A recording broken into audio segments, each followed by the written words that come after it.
תודה שהורדת את המדריך, ואם הוא הגיע עד אליך, סימן שהעסק שלך עובד, שיש פעילות, שיש לקוחות, שיש כסף שנכנס, אבל בפנים משהו לא באמת יושב לך. המדריך לא נכתב כדי ללמד אותך ניהול כספים, וגם לא כדי להגיד לך מה לעשות. הוא נכתב מסיבה אחת בלבד, לעזור לך להבין איפה אתה עומד.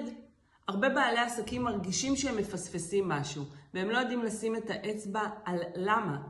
לפעמים זו לא בעיה גדולה, זה חוסר בהירות קטן שעושה הרבה רעש.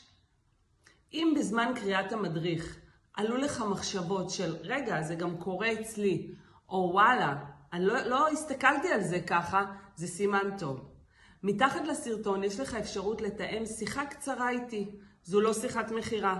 אתה לא מתחייב לשום דבר. אנחנו פשוט שמים את הכל על השולחן ומבינים יחד ובודקים איפה העסק שלך עומד. ואם יש מקום לבהירות, לסדר, לשקט, ואם לא, אז זה גם בסדר. תקרא את המדריך בקצב שלך, בזמן שלך, וכשתרגיש צורך לדבר, אני כאן.